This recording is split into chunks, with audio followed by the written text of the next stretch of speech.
Hi, Janet from Janet's Kitchen Garden. Today's episode is all about peaches, and we're going to go into the kitchen.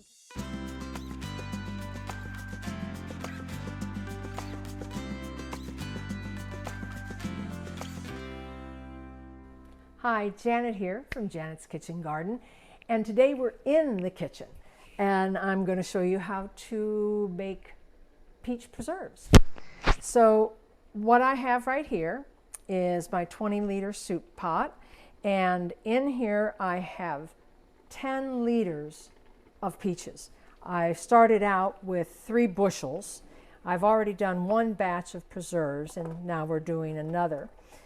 And what I have done in this kettle is I've put my peaches, and then I put about 8 cups of sugar. Now, in a lot of recipes I've seen over the years, they recommend anywhere from a half of a cup to a full cup per cup of peaches. Well, 10 liters of peaches is about 40 cups. So there's no way I'm going to put 40 cups of sugar in my preserves. So what I have added is about 8 cups of sugar. And I will let this cook down slowly for the next 2-3 hours is about what it'll take. I cook it slowly because I don't want it to burn. I don't use pectin. I let the preserves and the juices naturally cook down and thicken on their own. It really does intensify the flavor. Now, as you're cooking the peaches, you'll notice a little foam start to develop on the top of the peaches, and I'll show you a close-up of that later when it really gets going.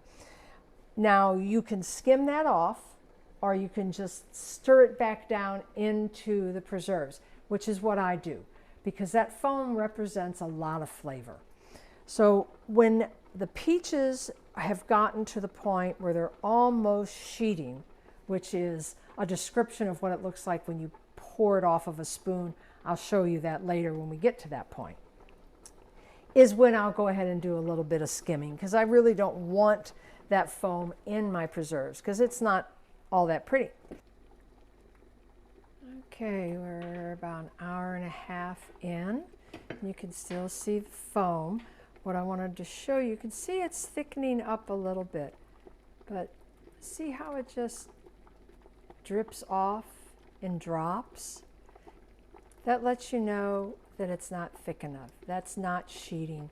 When you see the drops come off in like a waterfall, that lets you know that you're getting very close. That's what's called sheeting.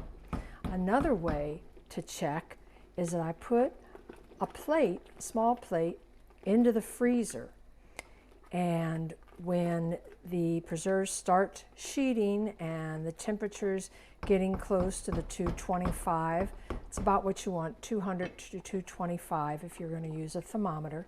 I'll put a spoonful on a plate that's been in the freezer for at least 30-40 minutes, so it's good and cold. And I'll put that tablespoon of preserves on that plate, and if it stays put, if it doesn't start spreading, it's ready to process. I do the same thing with tomato sauce. If you see the tomato sauce kind of leaking away from where you've put it, not ready. Okay, so it's just about 2 hours. You can tell that the color has really deepened from when we first started out. Still a little foam. And if you notice, let me see if I can do this better, how the drops look a bit thicker, like they run along the side of my paddle and are just not as thin a drop. So that lets me know that it's thickening. Probably a good another hour here before it's ready. But what I do want to show you, these are my canning jars. On this first go round, I'm using just a little half pint. I use Kerr and our ball. I prefer Kerr. I always use Kerr lids. You don't any longer have to boil your lids to soften them up before placing used to have to do that. So we're going to process in what is called a hot water bath when it's time. But first, you have to sterilize the jars. So just filling up this, my hot water bath kettle with water. I'll put this on the stove with a lid and bring it to a boil. To sterilize the jars, they have to boil for about 20 minutes to sterilize. I did want to say that when you get your jars filled up, make sure that you have at least an inch of water above your jars and to sterilize and above the jar when you put your preserves in and your lids on. So you want to maintain that inch of water above the jars. Okay, here we are at 3 hours of cooking this down. You can see how deep amber colored this is. We're getting close. We're still just a little over 209, 210 degrees. So let's look at the way it's sheeting.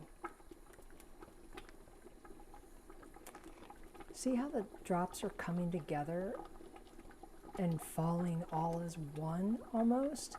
That's what we're looking for. We want this all to just come off as all that liquid to just fall off in a sheet.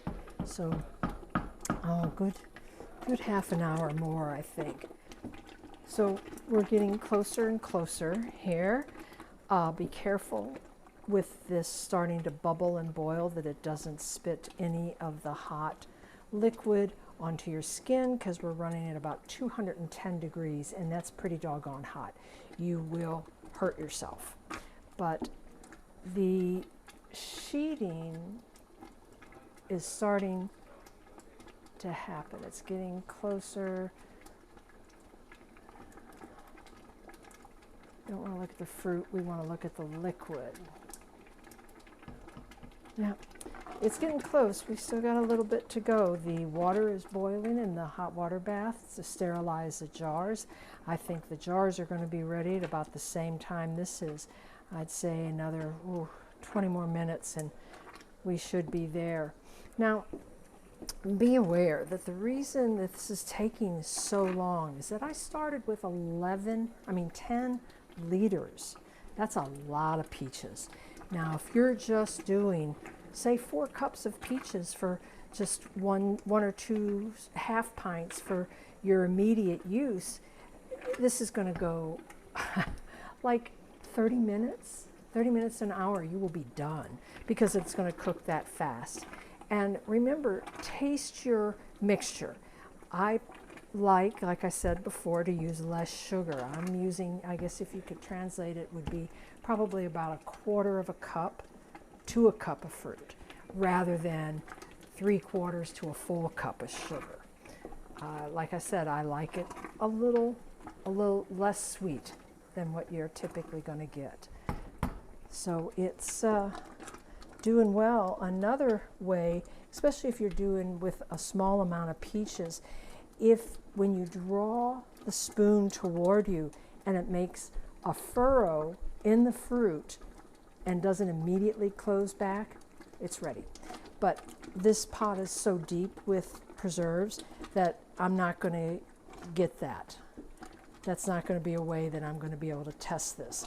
If it did do that, I've overprocessed and it's just going to be thick as a brick and wouldn't spread. You could barely get it out of the jar.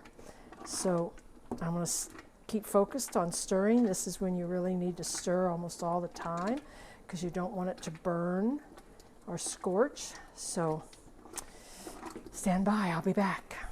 Okay, we're going to perform the test the tablespoon on the frozen plate, see what happens.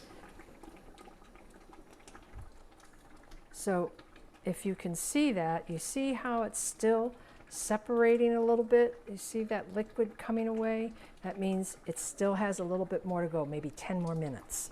Okay, I think we are there.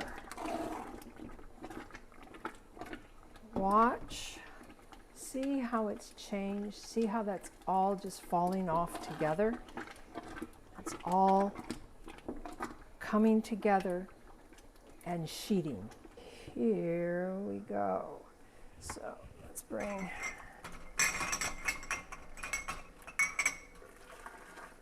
out a jar. And what you do is I put my little cap in like that.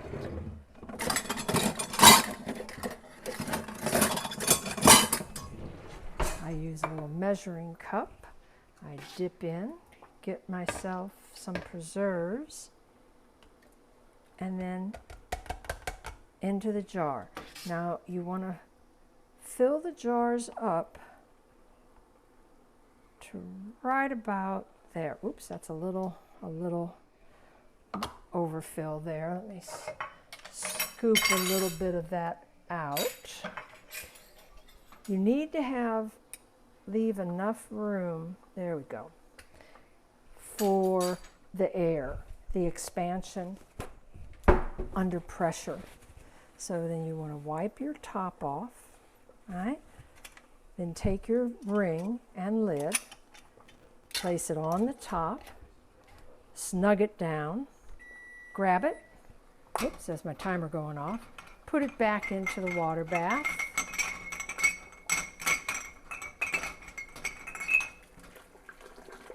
Grab another jar, bring it out, put your funnel in, scoop out your jam,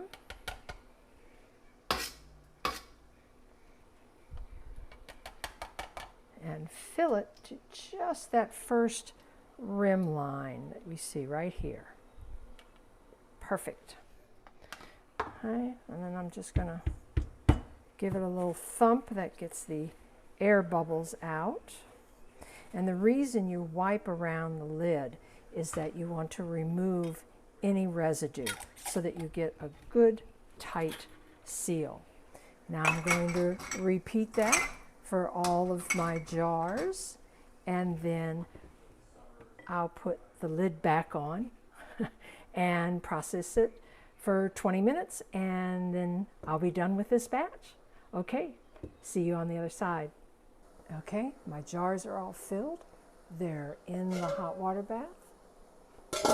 On goes the lid. We'll wait till that starts boiling, and we'll set our timer for 20 minutes. And at the end of that, we'll pull out our jars of preserves. We'll set in our next batch of jars and let them start sterilizing. Okay, see you back. Okay. I'm getting ready to take the jars out of the sterilizer. We've already got one batch out and done. I want to show you something that's really important. When you take your jars out, test them. Do this to them. You don't want to hear it pop up and down. Okay, that one just popped and seated itself. This one had a little nipple on it too. Let's see if it'll seat itself. You hear that? That means the seal is not good. So once this jar cools, it'll go straight into the refrigerator. Either I didn't get the air bubbles out, I filled it too high, or I didn't clean off the rim sufficiently. And that caused this lid not to seal. You don't want to hear that little pop like that. You want, when you tap that top, that's telling you you've got a good tight seal, and it's safe to store for up to a year in a cabinet. This is Janet from Janet's Kitchen Garden saying thanks for being here. Bye-bye.